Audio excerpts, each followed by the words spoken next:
our first award on the list is the Dingwell Award. Matt, you want to go into favorite explanation of the year. I love this explanation.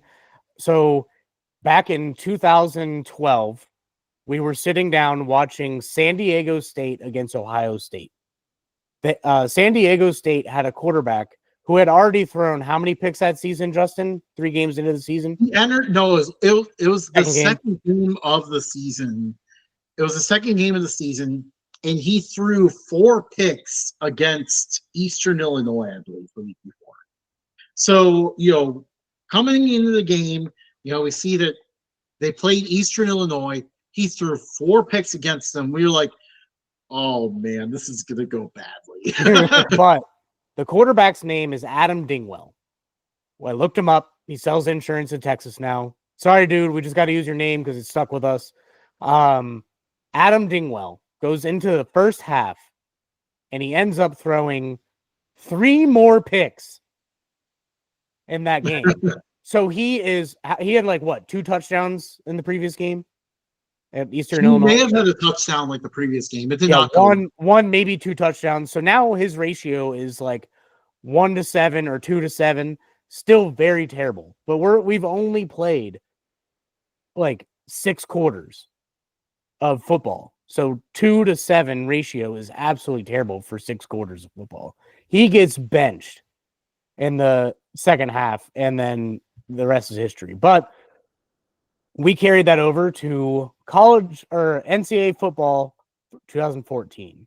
In one of our dynasties, some guy had thrown a ridiculous amount of picks, not enough touchdowns.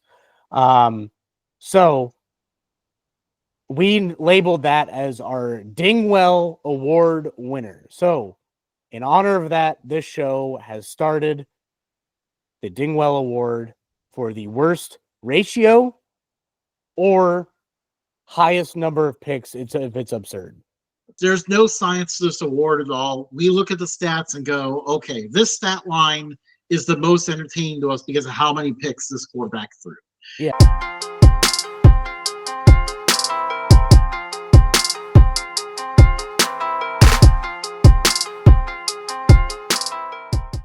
Hello, and welcome to Updog Sports Talk. My name is Matt Miller, and the voice you heard in the background is Justin McGovern rocking a stick SMU hoodie. What's up, dude? What is up? We are getting to the end of the season here. And you look like the ideal fit for the Big 12. I know, right? I still think of SMU as a Big 12 team, actually, even though they're in the ACC.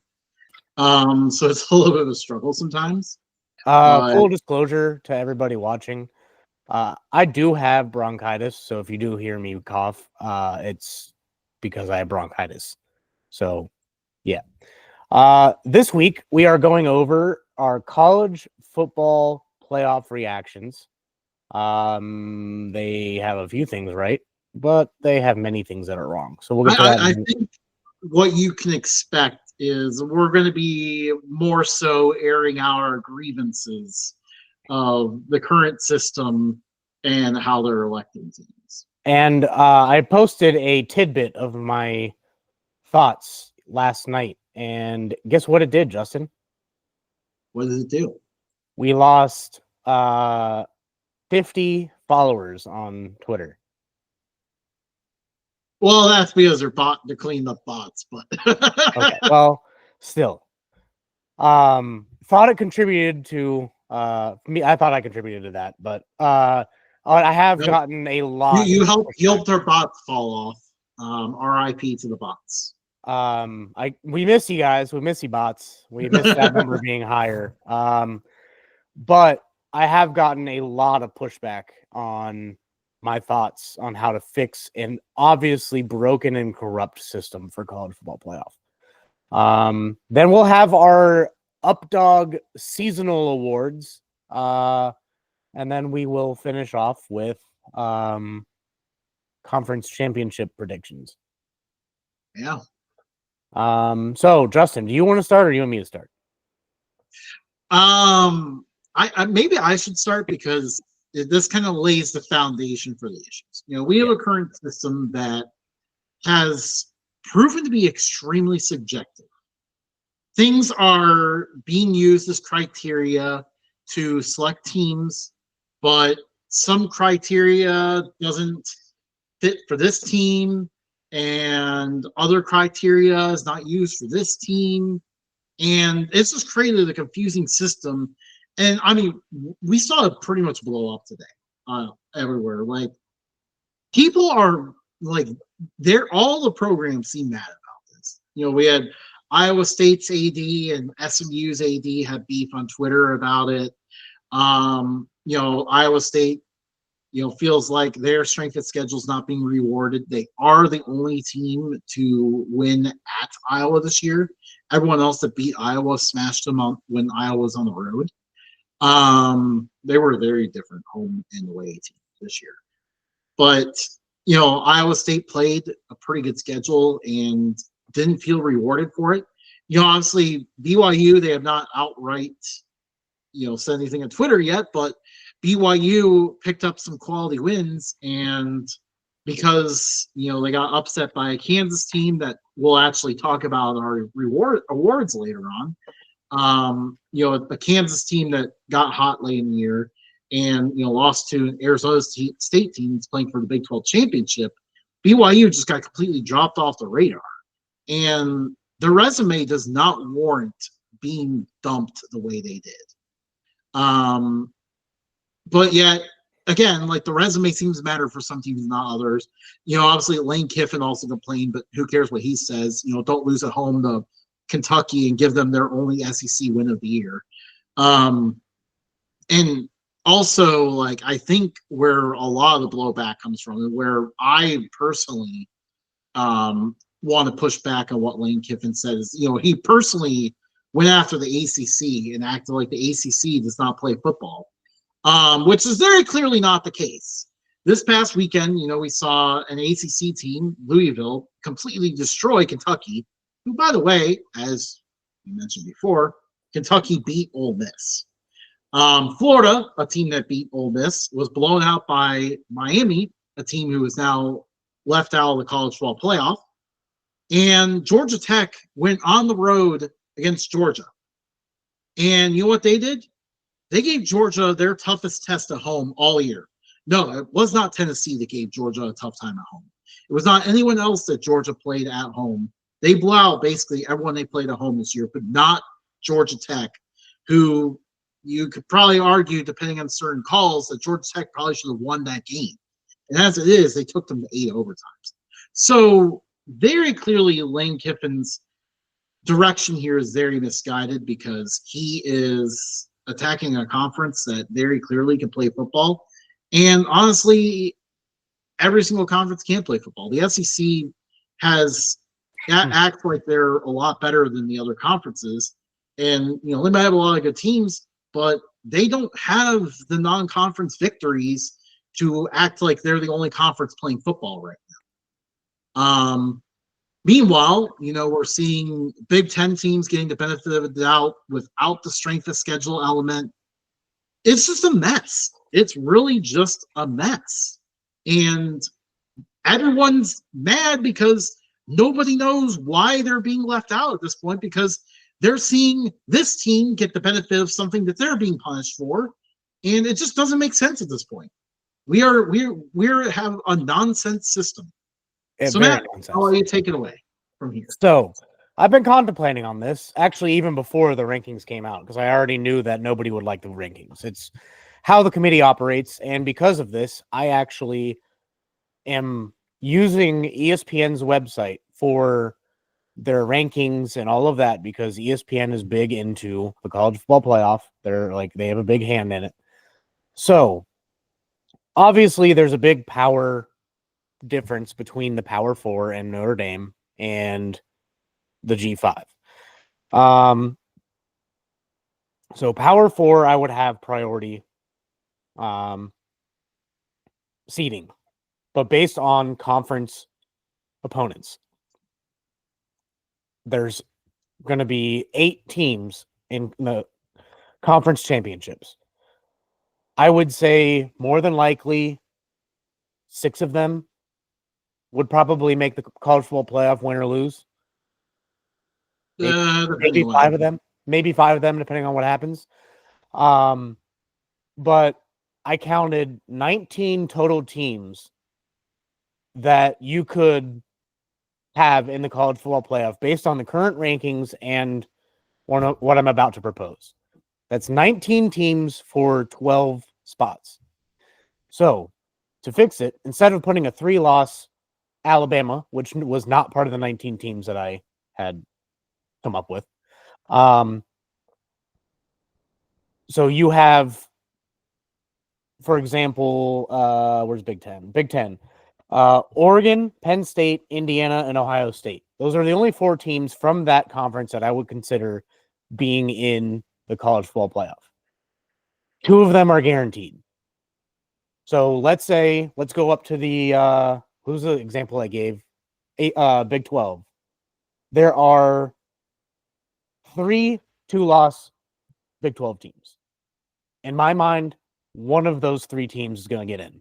I'm not putting 3 of them. I'm not putting 2 of them. I'm putting 1 of them in.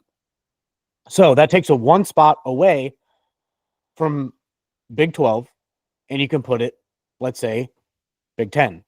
Indiana. Indiana is ranked above Ohio State in ESPN standings. So I will put Indiana in as you're talking the extra slot. Yeah. So like you basically move if you were to spread out all the picks, you would move the Big 12 secondary college football playoff spot to the Big 10 to get a 3rd team in, or I guess at this point, a 2nd team in for the Big 10. I still think win or lose, Penn State should be considered. I would put them ahead of Ohio State in priority seeding because they're in the conference championship game, because they didn't just lose to a 5-loss unranked opponent at home. That's the only, if that happened, let's say that loss happened in week 4, I probably would have Ohio State in. But because it just happened, I am taking recency into account here. So right now, Ohio State is shelved for a maybe slot. Let's just say Arizona State wins the Big 12. Arizona State gets one of the spots. SMU, Clemson, Miami. Those are the 3 teams that I would have in consideration for their slot. More than likely, 1, maybe 2 will make it. But in this scenario, let's just say SMU wins. They make it. Clemson's automatically out. Miami's on the outside looking in. I would actually have them shelved with Ohio State as possible, maybe. But then if Army wins, Army's a 1-loss team. I feel like you got to put a 1-loss team into the playoff regardless. What do you think, Justin? Yeah. After a long season, it's hard to maintain perfection like that. I know, some people want to dock their strength of schedule. They didn't have a good showing against Notre Dame, which kind of hurts a little bit. But, they rebound and beat a good Tulane team. I think that makes them worthwhile, even if they're in this like a 12s. Yeah. And I would say the same with, Boise State, obviously, I would have higher than Army. But same scenario for Boise State. They're a 1-loss team. I think they should be able to get in. Then you take into account. But, okay, so the question is, though, we have to ask is if Boise State were to lose to UNLV in the conference title game, losing to a team they've already beaten, based on their current ranking, we have determined them worthy of the playoff after the regular season is done. Are we keeping them in or punishing them for the extra data set? I will punish them because of a recent loss, but I do think that they are shelved at that point. Them and UNLV get shelved, and if there's any spots left, then because Boise State won the head-to-head matchup, then it's really a coin flip at that point. I feel like UNLV did their work to make up for their loss in season by winning the conference. That I don't have an answer for. I didn't really get into that deep into that. It's not my job to do that. I'm just coming up with a rough way to fix it. But look at the SEC. You have 3 teams that I would consider in the college football playoff. Now, if Georgia loses, they're a 3-loss team.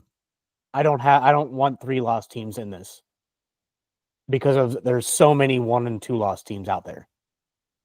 Like, I would honestly much rather put a 2-loss.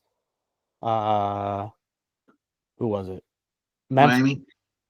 Memphis, but yeah, Miami is a good one too.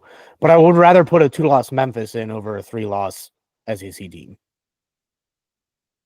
I think that's fair enough because if you start adding up the losses and saying, "Oh, these 3 losses are better than these 2 losses," okay, well now you're outweighing losses over wins, and at that point, it just doesn't make sense. So, in this scenario, 3-loss teams automatically out based on current rankings or current standings.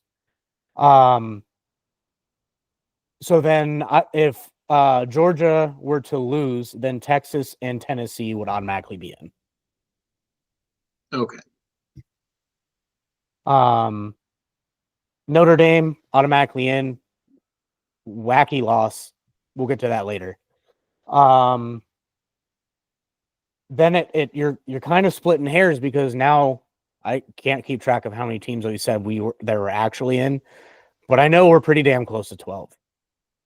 So someone's got to go, someone's got to stay. At that point, I do think in the Power 4 conference championship, like making the conference championship counts to something. Like you finish second in the rankings, you got to be able to get some kind of reward for that. Yeah, I think you've got a rough idea around it. Like it's not my job to come up with this. I do need to mold it, but I mean, like based on 19 teams getting 12 spots, it makes it a little bit more clean cut as to who would get in and who would get out. And then the bias would probably fill in the gaps. And I feel like it would limit the bias. I'm okay with a little bit of bias on the back end, but not the front end. Yeah. Yeah, I think, looking at, 3, I can forgive Georgia for 3 losses after a conference championship game. I can't forgive 3 losses in the regular season. That's where I begin to struggle. Yeah.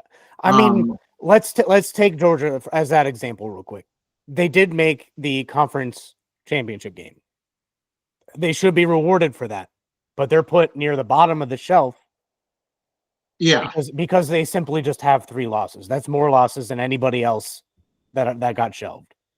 Yeah, that makes sense. And I got a ton of pushback from this. Oh, Ohio State, they have a bunch of top 5 wins, and their only other loss outside of Michigan was Oregon. And if Oregon beats Penn State, then that means Oregon and Ohio State beat Penn State. But you have to remember that Michigan is a big-time rival, so anything can happen in rivalry games. I got every excuse in the book from Ohio State fans. So, Ohio State fans, you can yell at me all you want, but my scenario does cut out a lot of other teams. You're not the only one. But I do have you as one of the higher priority tickets to get back in to the college football playoff based on what happens on conference championship weekend. Yeah. And I think, this weekend gets very confusing right now because of what we're doing. Because, for example, here you look, let's take both the scenarios of Boise State and SMU. Boise State has a first-round bye. The Mountain West has a spot in the quarterfinals at the moment. All this conference championship game is doing is putting that at risk. Yeah. They're not going to get an extra team, basically, is what the committee seems to be saying.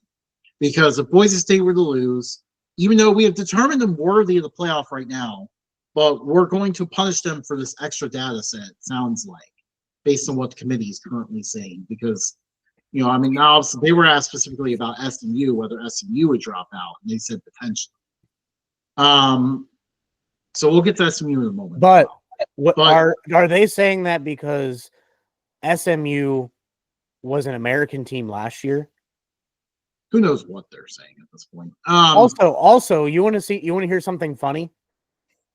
The top 4 seeds that get a bye: Mountain West, a team that was in the Pac-12, a team that was in the American, and a team that was in the Big 12. Yeah. Based on last year's alignment, I think we have 7 different conferences and independent represented in this playoff at the moment. Yeah. But that's based on last year's alignment because we have a Mountain West team, former American team, former Big 12 team, former Pac-12 team. You can go on here, but yeah, I Boise State's just putting that at risk, and why are we playing this extra game in the Mountain West? That's kind of the question that has to be asked at this point because if they lose, all of a sudden their whole season's gone. Do you know what a forfeiture? Do you know what a forfeiture of a game gets you in college football? I really don't know, to be honest. It is a 1-0 loss. You lose by 1 point for just saying, nope, we're not going to play this game. I mean, would it be if you're a UNLV and you absolutely know that you can't make it in no matter what you do? Well, no, UNLV would make it in if they won this game. But you're basically getting UNLV instead of Boise State. You're not getting an extra team. The Mountain West is not getting an extra team in the playoff because of this. So they're getting UNLV. And they probably wouldn't get the bye, though. Instead of having a bye in the quarterfinals, you are getting a number 5 seed. You are likely going to have to go to would they even fall even further and Notre Dame moves up to 5 in this scenario? It's possible that Notre Dame could move up to 5. That's what I'm saying. So you would have to either go to South Bend, you have to go to Penn State, you have to go to Texas. One of the 3 is probably where you would have to go. And that's where UNLV would have to go to get to where Boise State is now. That's what the Mountain West is putting at risk. Why are they even playing this game? It's the same for ACC. It's apparent at this point they probably will kick SMU out because they want Alabama in no matter what happens at this point. The committee is completely ignoring the 3-touchdown ugly loss to Oklahoma. So with that being said, I mean, they will leave SMU out if SMU loses the ACC championship. And does that mean Clemson gets in then because of the auto? Yeah, Clemson will get in as a conference champion. As so a three-loss conference champion. So once again, you're entering this scenario here where you just lost your first round bye. Let's say in the scenario Boise State wins. You're losing your first round bye. Clemson is not going to get ahead of any of the at-large teams. So Clemson would then be the 12th seed. Once again, your only team in the playoff now has to go to Penn State or Notre Dame or Texas to move on. So, again, why is the ACC playing this game? Are the quarterfinals at that home team stadium, or are they neutral site? Neutral site. Okay. So they're not technically going to Texas and stuff like that. And I hope I don't get this wrong, but I believe how the neutral sites work is, based on the former bowl tie-in. So the Big Ten champ, if they're in the auto bid spot, they go to the Rose Bowl. The SEC champ goes to the Sugar Bowl. That one, it's Sugar or Cotton Bowl. I can't remember which one it is. I think it's Cotton. Sugar, and I think Big 12 is Cotton. I think it. No, wait, it could. Yeah, I think it is a Sugar. Or no, it was Big 10 Fiesta then, or Big 12 Fiesta. It's only been a year. Or wait, is the Peach Bowl there? Oh crap! I can't remember which one's. Well, this is not a topic we actually thought about talking about tonight. No, yeah. Anyways, ACC champ would go to the Orange Bowl, and then Big 12 champ would go to the Fiesta Bowl, and then Boise State in this scenario would replace whichever one does not get the honor. In this case here, Boise State would go to the Fiesta Bowl because Arizona State is currently at the 12. The Big 12 team is not getting a bye, so Boise State would host in the Fiesta Bowl. So basically, what this graph is telling me is you overvalue SEC you overvalue Big Ten. You don't care about Big 12. You don't care about ACC, and you are rewarding a group of 5 team, but simply because you have to. Yeah. And I mean, the Big 12. Because you're looking at 4 SEC teams, 3 Big Ten teams. You, as a committee, regardless of how many losses Notre Dame has, because clearly you want a 3-loss Alabama, and so that means clearly a 3-loss Notre Dame would automatically get in, right? According to their logic. No. Notre Dame is a big money maker. Only Alabama. This graph is all about money. Yeah. I mean, I don't know. Standings come into play a little bit, but priority seating goes to money. Yeah. I think what we're trying to get at is you need a more defined set of characteristics. Something where, we're seeing the teams in, people will still be upset, but ultimately you can respect the math of where you end up. Like in my scenario, you take the top 2, regardless of if your shitty team beat one of the teams in the conference championship. Because in today's day and age, more than likely, starting next year, it's going to be every team's going to be at least 1 loss. Oregon will probably lose, and there will be 0 undefeated teams this year. But if you give priority to the 2 conference championship game opponents from the Power 4, and then maybe 1 or 2 from like the group of 5, then there's 10 seeds right there. Not all of those 10 seeds will qualify for the playoffs. Unless they win, obviously. But that opens it up to 2 other slots for your favorite teams to get in. So I feel like that is narrowing it down like that would make a cleaner setup for the playoff. And then at the end, if you want to throw Ohio State in over Miami, then let their fans go at it. Whatever. You chose your team. Both are 11-2. Ohio State has better wins. In that scenario, I can see why Ohio State would get in over Miami. And I'm only taking shots at OSU fans because they're the only ones taking shots at me right now. But yeah, ultimately we need I think that would be a great start. Yeah.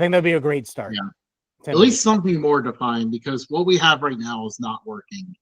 And, the criteria is just, it's not consistent. It doesn't make sense. We have situations like, I think where Miami fans can get most frustrated is at the beginning of this month, Miami was ahead of Alabama. And then the next week, no, Alabama, the beginning of last month. Alabama beats Mercer. Beginning of last month. Yeah. We're in a different month now. Whatever. I forgot that we even changed it December. Alabama beats Mercer and somehow jumps Miami. And even though they lost in different weeks, that somehow kept Alabama ahead through the rest of the process. So basically, Miami was originally ahead of Alabama a few weeks ago. Alabama beats Mercer and Auburn at home and loses by 3 scores to Oklahoma. Miami loses at Georgia Tech and at a now ranked Syracuse and beats Wake Forest. Obviously that fits right there in the Auburn and Mercer category. But those things happen, and somehow they have determined that Alabama belongs ahead of Miami because of that. It doesn't make sense to me. But anyways, Anywho. Well, let's move on to a more celebratory aspect of our show here, and that is our Updog Awards. These are not typical awards. These are, I would say, very silly awards, or just different stats we like to point out. Some of them are important to us because we came up with them. Yeah, very true. So, different things we like to celebrate or poke fun at or whatever throughout the year. So with that being said, our first award on the list is the Dingwell Award. Matt, you want to go into favorite explanation of the year. I love this explanation. So back in 2012, we were sitting down watching San Diego State against Ohio State. San Diego State had a quarterback who had already thrown how many picks that season, Justin? 3 games into the season? He entered, no, it was the second game of the season. It was the second game of the season, and he threw 4 picks against Eastern Illinois, I believe, the week before. So, coming into the game, we see that they played Eastern Illinois. He threw 4 picks against them. We were like, oh, man, this is going to go badly. Yeah, and because Ohio State's defense, wasn't that the year they won the championship? Or was that the year 2 years before? They went in 2012 or 2014? Oh, this is the Urban Meyer first year. So this had to have been 2012. Yeah. When, they went undefeated, but they weren't eligible for anything. That's right. So they would have probably won the championship had they been eligible. That would have been Ohio State versus Notre Dame national championship. I think that would have been a little bit more fair than Alabama. It would have been more that might have been more interesting. But the quarterback's name is Adam Dingwell. Well, I looked him up. He sells insurance in Texas now. Sorry, dude. We just got to use your name because it's stuck with us. Adam Dingwell goes into the first half, and he ends up throwing 3 more picks in that game. So he had like what, 2 touchdowns in the previous game at Eastern Illinois. He may have had a touchdown like the previous game. It did not go. One, maybe 2 touchdowns. So now his ratio is like 1-7 or 2-7. Still very terrible. But we've only played like 6 quarters of football. So 2-7 ratio is absolutely terrible for 6 quarters of football. He gets benched in the second half, and then the rest is history. But we carried that over to college or NCAA football 2014. In one of our dynasties, some guy had thrown a ridiculous amount of picks, not enough touchdowns. So we labeled that as our Dingwell Award winner. So in honor of that, this show has started the Dingwell Award for the worst ratio or highest number of picks if it's absurd. There's no science to this award at all. We look at the stats and go, okay, this stat line is the most entertaining to us because of how many picks this quarterback threw. Yeah. We've had some interesting ones in the past. We had to posthumously award this to former Washington State quarterback Kevin Lopina for his amazing. Oh, sorry, posthumous. Yeah. I got out of my skis there trying to get the big word. To Kevin Lopina of Washington State, that one year where Washington State went like 2-10, and their only wins are over a winless Washington. The year that the really bad Apple Cup happened. Kevin Lopina that year had thrown 0 touchdowns and 11 picks. So that one already ends up in the Hall of Fame, even though it happened well before we created this. Also, we have to shout out Art Sitkowski of Rutgers. I forget which year it was, but he had an incredible line of throwing 4 touchdowns to 18 interceptions in one of the seasons at Rutgers. That was pretty incredible. There's a few others on our list, but those are some of our favorites. Absolutely, you know what?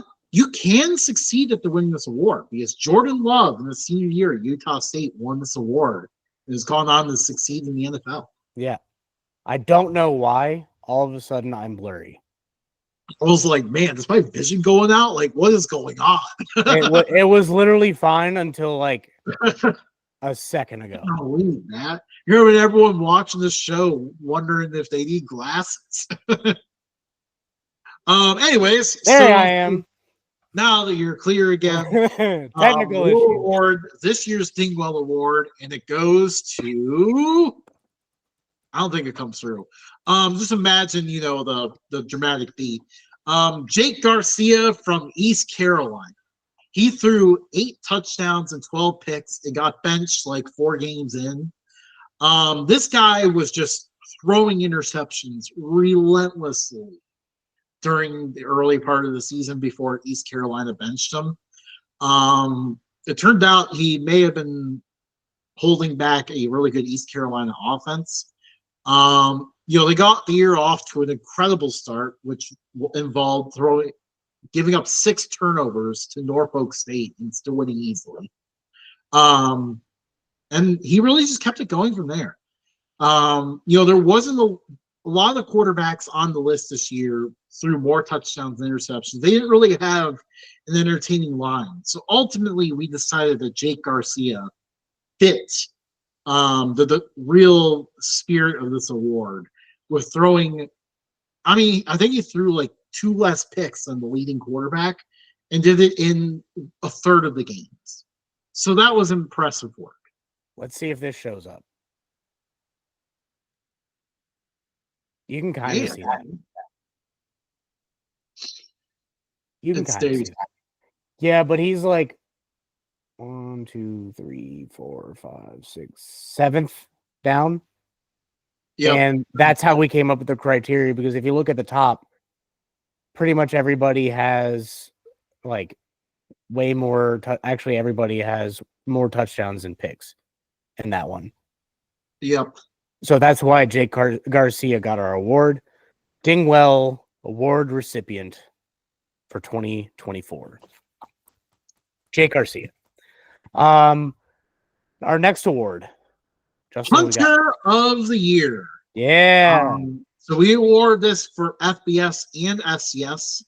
Our Punter of the Year at the FBS level is Alex Mastromano of Florida State. Florida State did not do many things at all well this year, but punting was probably what they were best at. He averaged 49.27 yards on 55 punts this year and only 2 touchbacks all year. So he was not kicking them too far either. Truly impressive work by Mastromano. That's also a very fun thing to say.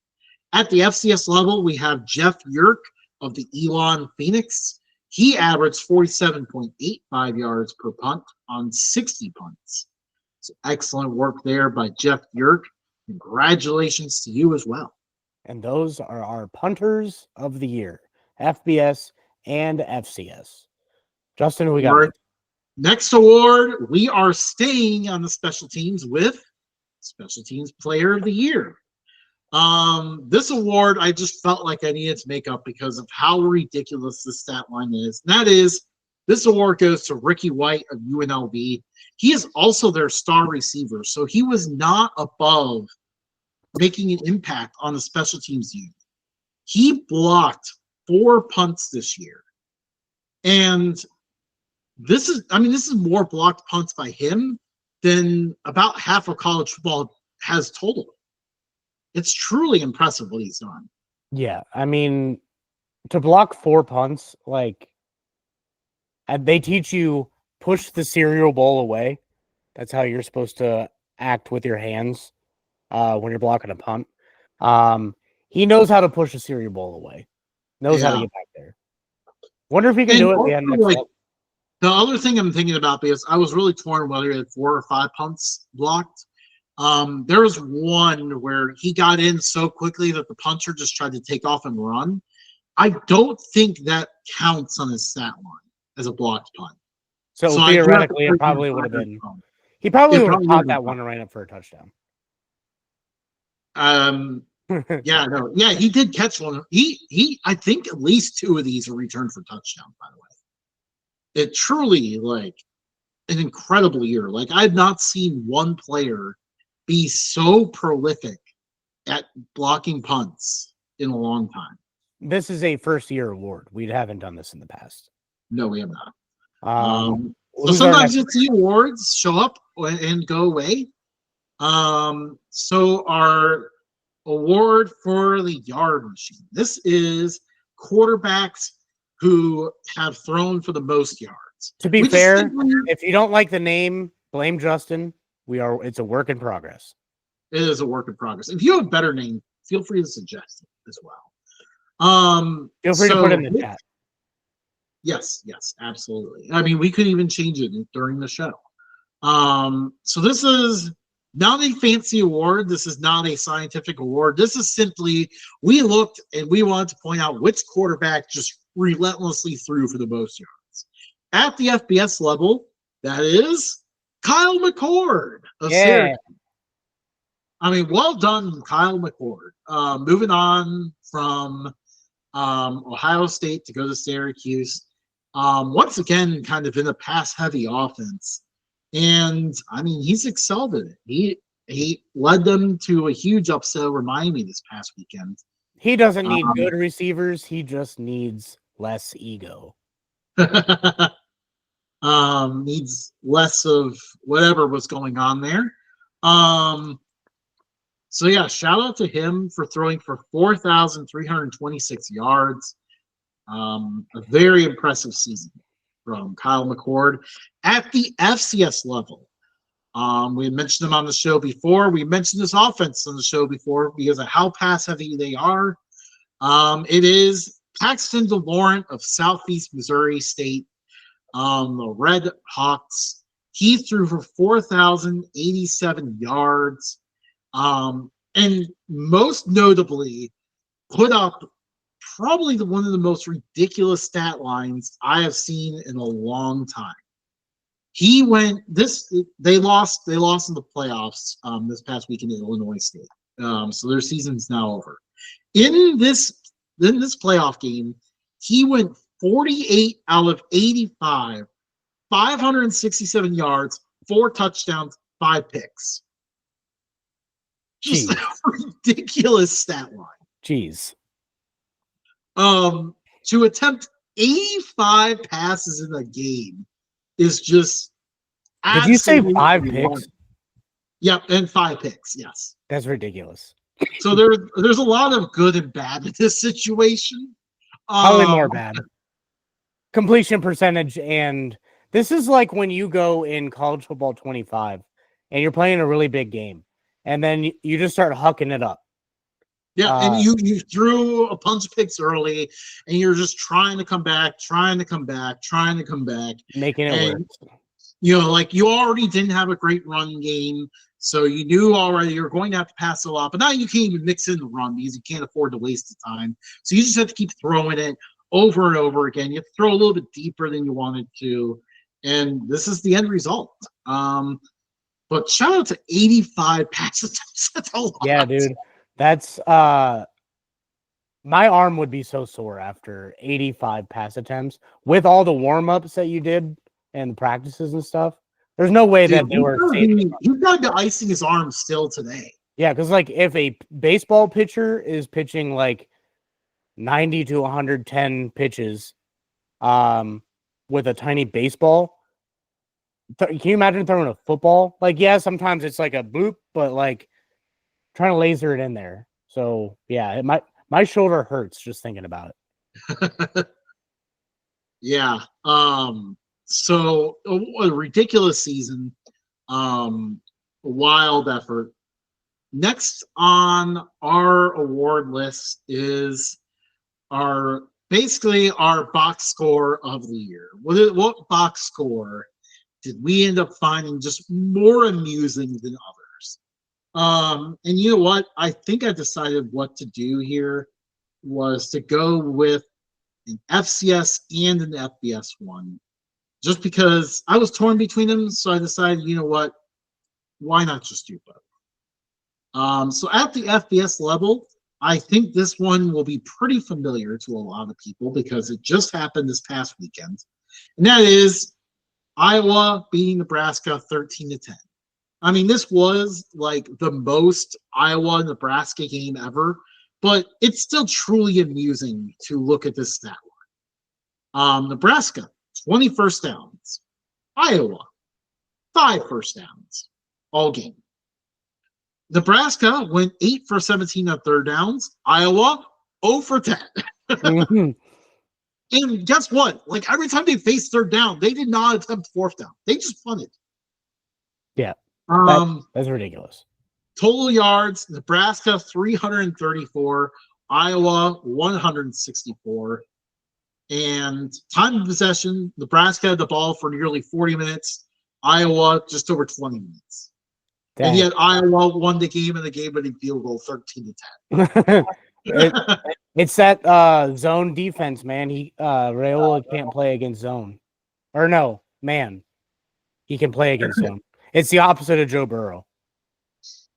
It's crazy. But we have to go to the FCS level here for what might be the stat line, but on steroids. This happened all the way back in week 3. Indiana State versus Dayton. Dayton had 19 first downs. Indiana State, 5 first downs. Dayton, third downs, 5 for 16. Indiana State, 0 for 11. Dayton's total yards, 326. Indiana State, 92. 92 total yards. Also, passing the ball, Nebraska they're both red. I keep mixing them up. Dayton had 291 yards passing. Indiana State, 12 yards passing. 12 yards passing. They went 6 for 8 passing, getting 1.5 yards per pass. This team, just absolutely just packed it in this game. And yet, despite that stat line, Indiana State won 24-13. They didn't just win this game. They won by multiple scores. Dang. Yeah. How does that even happen? That's ridiculous. There was an even more ridiculous one you told me earlier. I don't know if you added it to our stat sheet, but the most ridiculous drive of the year, the Mona Lisa of drives. You're moving on to our next award here. My bad, I got confused. Geez. A little late at night here. Our Mona Lisa drive of the year is, if you've listened to the show before, you already know it's going to be Army against North Texas. This game was a tight game. Both offenses seemed kind of nervous throughout the game. Not a lot of points are being scored. And then to start the second half, Army just straight up went on a march. From their own 6-yard line, the Black Knights marched relentlessly for 21 plays on a drive that ended the touchdown and took nearly 14 minutes of game time. That is an epic drive, dude. The combination of penalties, short runs, medium runs, there was probably no long play on that. No, there wasn't. There was no long play. It was penalties that brought you forward, penalties that brought you back, and a couple of runs in between. I mean, honestly, if you give me 1 second here, I might just have to pull up this whole drive real quick. Yeah. It'll go quick. It's only 21 plays. Bear with it. It's our favorite drive of the year. Anytime you can put together something that takes up 14 minutes of playtime, that's football at its finest. It is truly a thing of beauty. That's why we call it the Mona Lisa, because back in the day, it used to be the most conservative offenses if there was no offense to be found. And here we go. You never see this anymore. Justin, go ahead. 1st and 10 at the Army 6. Bryson Daly run for 5 yards to the Army 11. 2nd and 5 at the Army 11. You don't have to go through the downs. You can just go through the plays. Udo run for 3 yards. Then on 3rd down, Bryson Daly run for 5 yards. Udo run for 3 yards. Bryson Daly run for 2 yards. They did throw a pass. 3rd and 5. This was the opportunity for North Texas to get off the field. Army just completed the pass for 7 yards. Then you could tell at this point they're starting to get gutted, even though Army's still on their side of the field. Noah Short, run for 8 yards. Kanye Udo, run for 6 yards. Bryson Daly, run for 17 yards. It's picking up now. And then North Texas is like, you know what? Maybe we're going to bow up. Maybe we're going to stop this thing. Bryson Daly runs for only 2 yards. Bryson Daly runs for 3 yards. Bryson Daly gets stuffed for 1 yard. Oh man, Army's facing 4th down. Then they take a timeout, preserve some time, and then they run for just enough to get the 1st down. Oh no, this thing is continuing. And then just when we think it's getting backed up, they run for 4 yards. There's a holding penalty. It gets brought back. Then Miles Stewart runs for 7 yards. Noah Short runs for 10 yards. And then on 3rd and 3, Bryson Daly runs for 4 yards. Another 1st down just when North Texas had the opportunity. And if you're just joining us, this is going over the 21-play, 14-minute drive that took 94 yards. And this is our drive of the year. And then by the way, this is where we cross over from the 3rd quarter to the 4th quarter at this point. Bryson Daly runs for 6 yards. They're getting near the end zone now. Runs for 3 yards. Runs for 3 more yards. Oh no, it's 1st and goal from the North Texas 2. Runs for 1 yard, and then punches it in from 2 yards out on 2nd and goal. That is the end of the Mona Lisa drives. You can just imagine being a defensive player just going against this. You had multiple opportunities to go out the field, but Army, just being the machine that they are, just keeps converting, and you're just defeated by the end of this drive. And by the way, it does not get much better because North Texas threw a pick in the next drive. Yeah, that was the Mona Lisa drives. That was fantastic. Justin, what other awards we got? All right, we have our upset of the year at the FBS level and the FCS level. At the FBS level, for upset of the year was Northern Illinois over Notre Dame. I mean, even looking back at this thing, it makes no sense. Notre Dame had just come off the big win at Texas A&M, beat them by 10 points. And then this Northern Illinois team just rolls in, controls the game, makes a play at the end to get in field goal range. They kick a field goal and take down the Irish.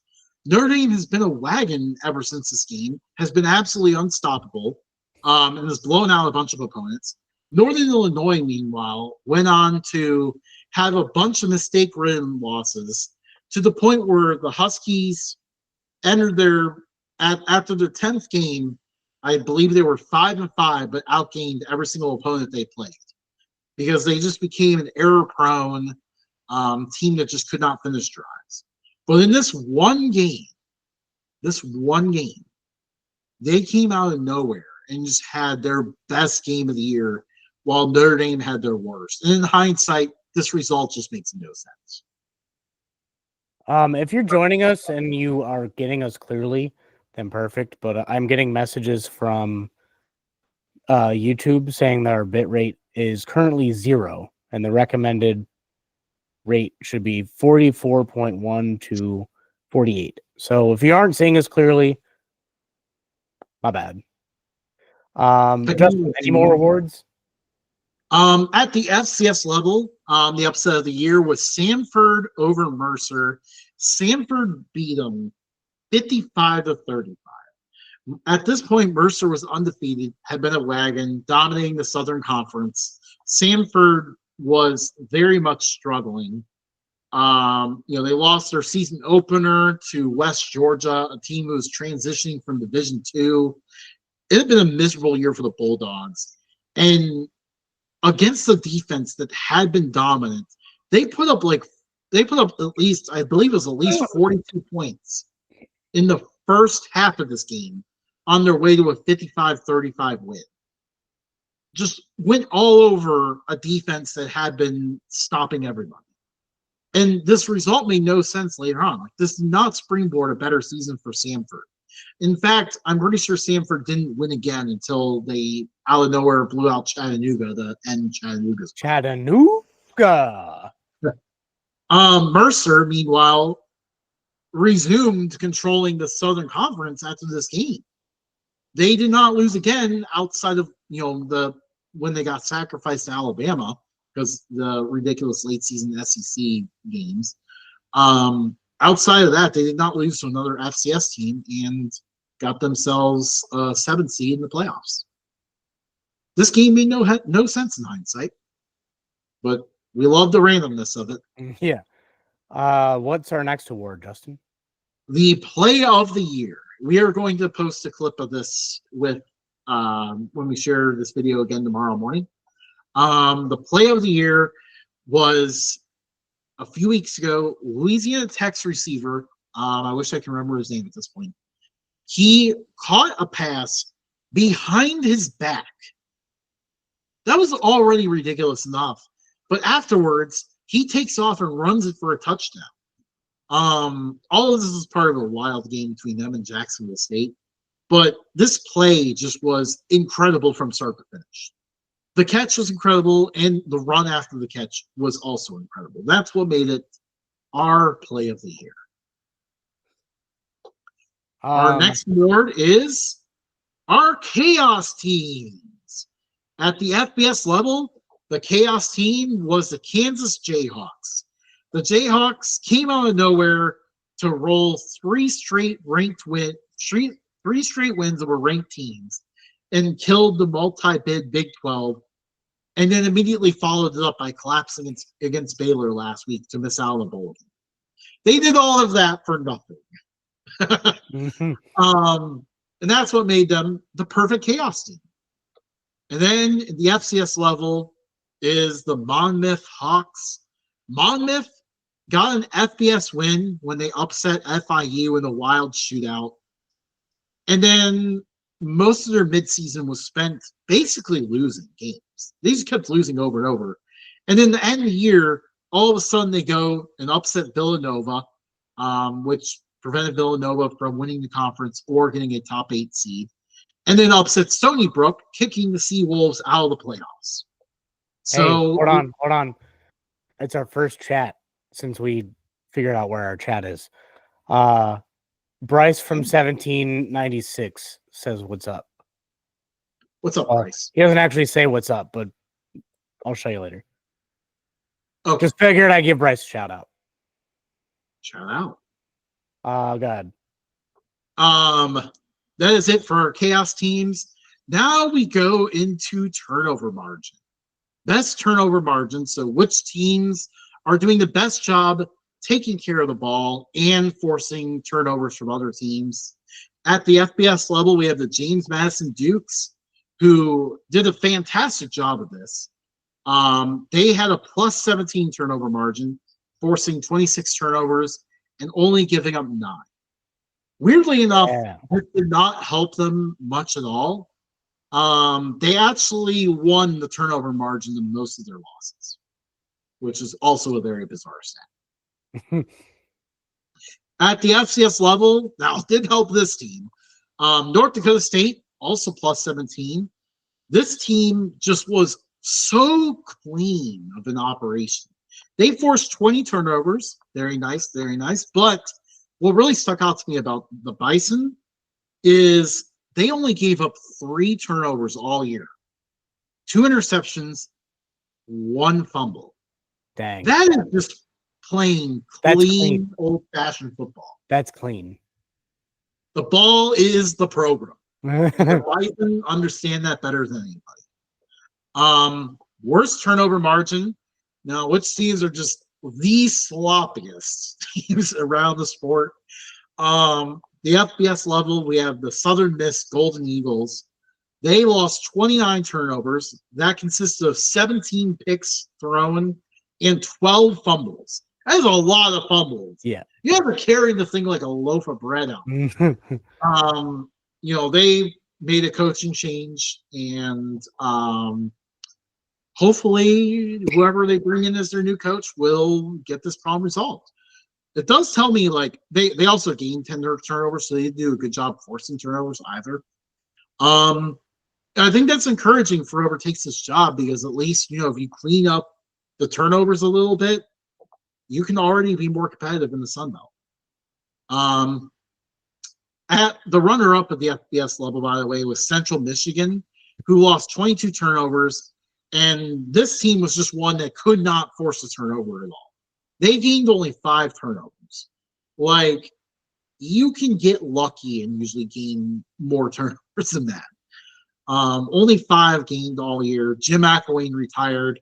So once again, whoever takes over that job will be looking at turnover margin as a way to, find themselves a way to get improved next year. At the FCS level, now we have some crazy ones here. The Stetson Hatters. They are a non-scholarship team, so you're already kind of facing your struggles there. They lost 31 turnovers.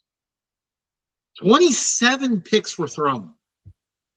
And actually, they did a pretty good job not fumbling. They only fumbled it 4 times. 27 picks is the outlier. They only gained 7 turnovers, so they were not good at forcing turnovers either. A ridiculous minus 24 margin. So that really blows out any of the worst turnover margins. They definitely win this award. Stetson has also made a coaching change. So, a new coach can at least look at some positives to try to turn this around. Runner-up was the Murray State Racers. They lost 26 turnovers, only gained 9 this year. Murray State brought in a lot of FBS transfers this offseason, was number 1 in FCS in bringing FBS transfers. It didn't help them at all. Finally, we end our awards with the game of the year at FBS and FCS level. The FBS game of the year, we kind of talked about this a little bit earlier, the Jacksonville State Louisiana Tech game. We wanted to go a little bit off the radar here and bring attention to a game that hadn't been noticed. This game was just incredible. We had the Louisiana Tech behind the back catch for a touchdown. Both teams just went back and forth. Jacksonville State hits a Hail Mary to supposedly win the game, but they missed the extra point, so it goes to overtime where Jacksonville State wins. I mean, this just had all the craziness that you would want from a college football game. Truly an incredible game.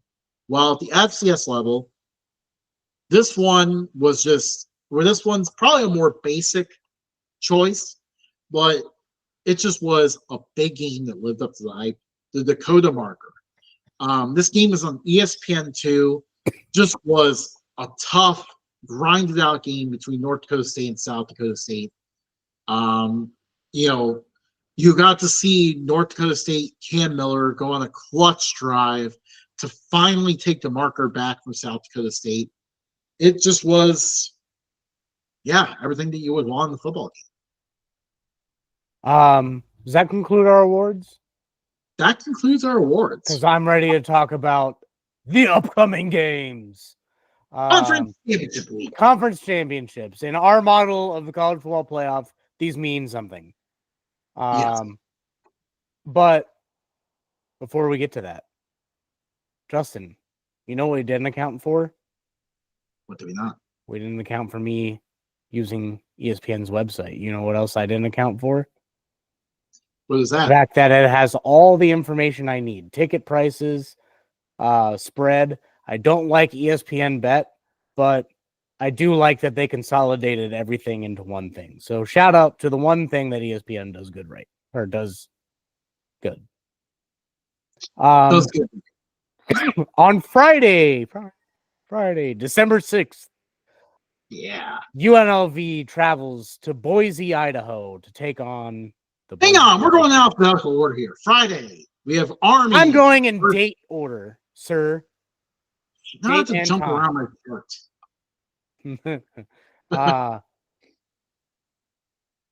Yeah, I mean, Boise State's favored. Tickets are as low as $43. I think if you're out in that area, I think that'd be a great game to go to because it actually means something for the two of them. UNLV trying to get their way in and kick Boise State out. Boise State trying to get some attention to the program or to the this conference. This is the biggest West game of all time.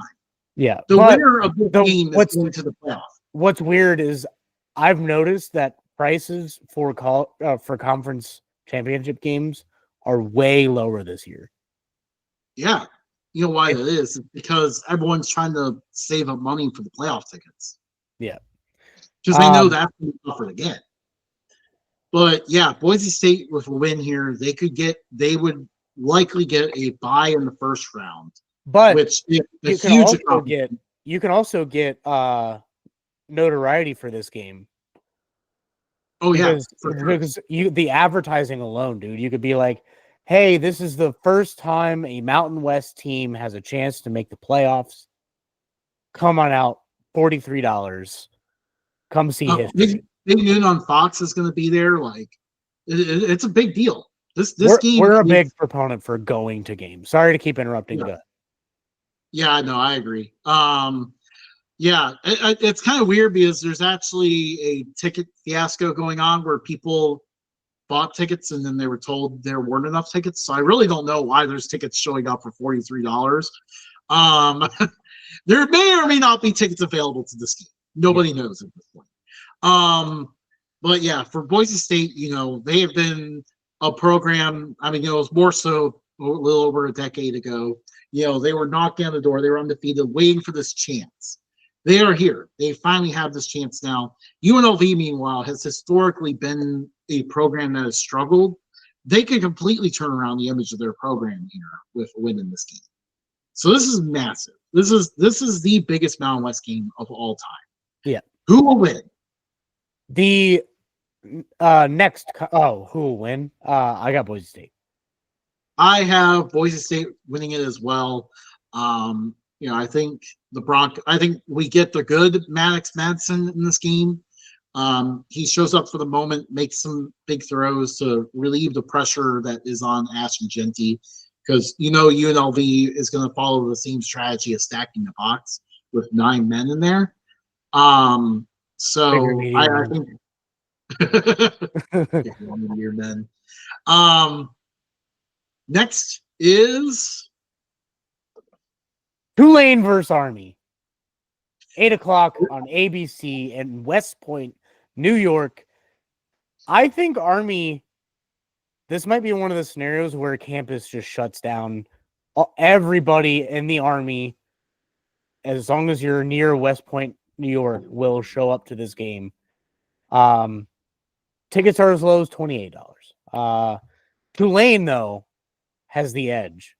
But I think those Army cadets and those former military members will show up to this game loud and proud. I think Army's going to win. They're 10-1. Tulane's 9-3. Tulane does have some holes, but Army has shown that they have the capability of putting up a 21 play, 94-yard, 14-minute drive. So I got Army. I think they're going to do probably not the same thing, but probably like an 18 play, like 89 yards for 10 minutes. This is quite the huge opportunity for Army. I mean, they could go in the American in their first year and win the conference. That would be quite the statement. Tulane, meanwhile, how do they rebound after their disappointment on Thanksgiving getting upset by Memphis? Green Wave were in position where they could potentially interfere at the Big 12 in getting that auto bid. And, they had their eyes potentially in the playoff spot. And now here they are, they got dropped all the way out, probably feel disrespected at this point. How does Tulane respond? I just think, Army is going to be the death by 1,000 paper cuts offense. They just kind of march down the field. Home field advantage is huge this time of year. Tulane is going to have to go all the way up north where it's going to be cold. It's going to be very cold on Friday, by the way. I see Army winning this one as well. Yeah, AccuWeather says 27 degrees. Yeah, that's going to be quite frigid. Saturday, December 7th, 12 noon on ABC. Iowa State takes on Arizona State. There's a lot on the line here. Yeah, at AT&T Stadium in Arlington, Texas. Tickets are as low as $42 to this one. So if you've never been to Jerry's World, for $42, which is quite a less amount of money that it took us to go to the playoff for UC there. If they are available at that price, definitely go. And this one, I got Arizona State. I'm riding the back of Scatibo and Scatterbo. I screwed that up earlier in front of my boss, and I figured I'd like try to make fun of that, and then I actually like got the two screwed up. Scatterbo is going to run wild in this one. It's going to be a great game, but I think it's going to be. By the way, this is the Dr. Pepper Big 12 Championship. They sold the rights. Oh yeah, don't forget about that. Can't forget. The only one to sell the rights is the Big 12. Hell yeah, Dr. Pepper of all places. Nothing more American. This is the first time these programs have ever faced off. Arizona State looking to win the Big 12 in their first year. Momentum for this program will be absolutely absurd if they win this game. Iowa State, meanwhile, has reached their first 10-win season of program history. And now the Cyclones have their eyes set on their first conference title since 1912. Dang. They have the longest route of every program. But on Saturday, I think they end it. Give me the Cyclones to take You down will not get that if you don't bring back the little twister logo. Yeah, bring back the old logo too. Yeah. But yeah, indoor stadium, no temperature listed, nothing crazy there. It's a beautiful stadium. If you get the chance, go. 4 o'clock, ABC, Georgia. What are you looking at, Matt? You're like missing like half the games. Okay, you know what? We're done. We're done with your system. My system is in time order. This is noon, 4, 8, 8. Yeah, you're missing like a couple games at noon. Oh, this is just ESPN. So I'm going off of what ESPN has here. No wonders why. So we're gonna go back to going through conference order because ESPN scoreboard has failed that. We're in end of season form here. We're not in the smooth form. Okay. We're in the eye of bronchitis and want to lay down and go to sleep. Okay, so in the ACC, we have SMU versus Clemson. SMU can get a first-round bye in the college football playoff with a win. If Clemson wins, SMU will probably get kicked out because there's no way they would put SMU in over Alabama because brand means more than resume. Clemson would, after all of this adventure throughout the year, Clemson would somehow reach the playoff. So kind of crazy game here. Who do you think will win this one? I have SMU. It's going to be a great game. I think Clemson's actually figuring it out, but it's going to be cold in North Carolina. But I don't think that's going to really affect SMU with that much. $47 if you want to go to the game. A little cold, but nothing better than some cold football. SMU's favored. I'm favoring them as well.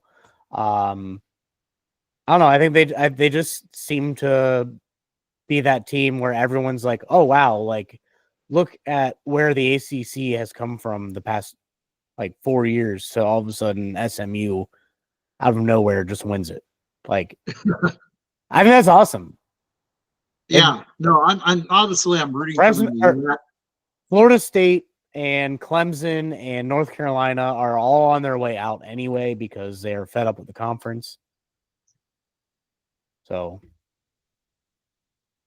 but yeah, so I don't know. I want SMU to win this game and reach the playoff, but it just feels like we're getting set up for a situation here where Clemson somehow wins this game, and then we're left with that debate, and they still put Alabama. So I see Clemson winning this one because I just get a gut feeling that it's going to happen. In the Big Ten, Oregon versus Penn State. Have these two ever played each other before? I feel like they probably have. If they have, if you want to look that up, actually, it may be on the preview on this. I switched over to CBS for accurate. Oh, they've actually played 4 times. Dang. Last meeting was in 1995 in the Rose Bowl. Penn State beat Oregon in the Rose Bowl 38-20. They met in the Liberty Bowl, back when the Liberty Bowl was in Philadelphia, Pennsylvania, in 1960. That was their first meeting. It was in the Liberty Bowl in 1960. Penn State won 41-12. And then in 1963, they played in Portland, Oregon. Penn State won 17-7. And then in 1964, they played at Penn State, which is Oregon's only win. So Oregon is 1-0 in Happy Valley, but 0-3 at neutral or home sites. So I think Oregon evens this up a little bit more. I mean, Oregon's a wagon, dude. I don't know how else to explain it. They're well coached. They got great players. Like, I thought they were going to lose a couple of games, and they surprised me. Dylan Gabriel was playing out of his mind. This is the kind of game that Oregon's going to show up for. This is the kind of game where James Franklin's teams tend to turtle a little bit. Oh, by the way, this is by far the one thing I wanted to mention about this. This is by far the cheapest game to go to. Yeah, it's at Lucas Oil Stadium in Indianapolis, Indiana. Shout out Pat McAfee. Low as $20. Yeah, no, I've even seen where it's as low as $12. Yeah, because we got a combination of things here. We have Oregon fans prepping for the college football playoff, so there's not really a lot of incentive to go to this game across the country. This is a far drive for Penn State as well, and then also the Ohio State fans flooding the market selling their tickets. This is just a perfect storm of events to make this game very cheap, and probably not fill up. So, yeah, this is a game where Penn State and James Franklin tend to turtle a little bit. I'm going to pick against some of these big games until they prove me wrong. I got Oregon winning this one. Yeah. In Conference USA, Jacksonville State versus Western Kentucky. I actually think this game's on Friday. So they met. This is a weird one because these two teams just played this past week, and Western Kentucky won to get to this game. But this time, instead of being in Bowling Green, Kentucky, they are now playing in Jacksonville, Alabama. The one thing to watch here is the health of Tyler Huff. He got hurt during that game. But that being said, assuming everything's healthy, Matt, who do you have winning this one? I still have Jacksonville State winning. I think Rich Rod is his true form in coaching this season, and I think the team is gathering around. Huff, if they do lose him, that's a huge, huge loss. But Jacksonville State, they just seem to keep getting better week by week. I don't know how to describe it. Yeah, they've been playing very well. Western Kentucky, they are who we thought they were. That's like, this is what we thought they were going to do all season. Yeah. Took them a few weeks to get going, but then once the it's like an old lawnmower. It takes a little bit to start, and then once it really got going. Western Kentucky, meanwhile, is kind of really stalled out in offense here in the last month. That's kind of a concern for me. It was enough. They obviously with Jacksonville State losing Huff during the game, they kind of stalled out without him. Western Kentucky was able to pull off the victory. I think their stalling offense might be too much here, especially now that it's at Jacksonville State. I see Jacksonville State winning this one. Time for some action. The Miami Redhawks looking to repeat as MAC champions. The first ever Battle for the Victory Bell rematch in the MAC championship, because they are going to be playing the Ohio Bobcats. The Ohio Bobcats have been in the MAC championship before in recent years. They have been a very steady force at the top of the MAC. Head coach Tim Albin has coached out of his mind this year. They lost so many starters in the spring and yet still managed to get to this game. The Ohio Bobcats are looking for their first MAC championship since 1968. Dang. Is today, or do the Redhawks repeat? Honestly, I would love to see Ohio win. I mean, we are big MAC fans. We're Bowling Green alumni. And so we really like Maction a lot. But as a sacrifice of Bowling Green missing this whole thing, I want to say Ohio, but I got to go with my original pick from the beginning of the year, Miami. I think they came out with a massive win over Bowling Green last week. I think they keep that heat going, and I think they figure something else out in the short term. Yeah, and it's actually kind of ironic that these two play because I felt like the first meeting between these two was kind of when Miami began to figure things out this year. You know, like when they entered MAC play, you know, I mean, at the end of conference and non-conference play, you know, they won the overtime game over UMass. Like, you know, they entered MAC play still playing ugly ball, still turning the ball over too much in the red zone. And then against Ohio in their first meeting was really when the Red Hawks seemed to figure it out. You know, they seemed to round into form on the offense, you know, play a little bit cleaner, not make the mistakes they had been making. You know, the defense started to dominate a little bit. And we've seen them really turning the wagon here in the last month or so. I think that continues here. I'm going to go with the hot hand, and that's Miami. Speaking of hot hands, we head on down to Cajun Field in Lafayette, Louisiana. The Louisiana Raging Cajuns versus the Marshall Thundering Herd. The Raging Cajuns are 10-2. They have had an incredible season. Winning this one could put them on their way to finishing in the top 25, which would be a huge accomplishment. Marshall, meanwhile, is in a peculiar situation here where they have reached this game with a head coach that no longer has a contract. You know, despite that, this Marshall team, like, after they had the blown lead against Georgia Southern early on in conference play, and ever since then, this team has just managed to just keep winning. You know, when it feels like the odds are against them, they just have been finding ways to win games. Can they keep that going, or the distractions prove to be too much? I think Marshall is a very quiet 9-3, but Louisiana, man, they were blending in with the thought that we thought of Jacksonville State was going to be.